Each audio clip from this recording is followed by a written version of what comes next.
Dear viewers, কেমন আছেন সবাই? আজকে আমি আপনাদের সাথে শেয়ার করব, এটা কি জানেন? জানবেন না তো, জানেন না তো, জানবেন কেমনে? জানলে না জানবেন। এটা হচ্ছে কোদর জাংলা।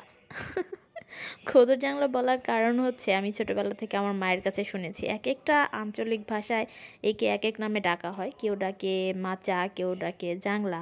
তো আমি ছোটোবেলা থেকে জাংলা শব্দটার সাথে অনেক ফ্যামিলিয়ার, তো সেই জন্য আমি জাংলাই বলছি। এটা আসলে এই লাউ গাছ, তারপর বিভিন্ন গাছ, লতাপাতা জাতীয় গাছগুলা যখন অনেক বড় হয়ে যায়, তো তখন হচ্ছে এই মাচাং পদ্ধতিতে হচ্ছে তাদেরকে ধরে রাখা হয়, যাতে এরা আরও ভালোভাবে আমাদেরকে ফুল ফল দিতে পারে।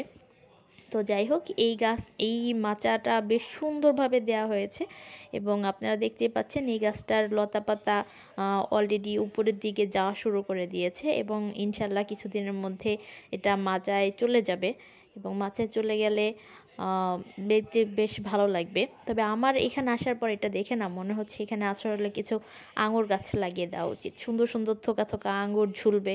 ওয়াও! তো যাই হোক, এখানে আমার আসলে কোনো ক্রেডিট নাই, এইগুলো কিছুই আমি করি নাই। তো অনেকদিন পর ছাদে এসে ব্যাপারটা দেখলাম, দেখে ভাল লাগলো, একটা গ্রামীণ ভাইব পেলাম সিরিয়াসলি। তো ফ্রি অ্যাডভাইস একটা দিতে পারি, যে যারা আসলেই শাক সবজি ফলাতে চান, সিরিয়াসলি এই সিস্টেমটা কিন্তু খুবই কার্যকরী একটা সিস্টেম, ট্রাই করতে পারেন।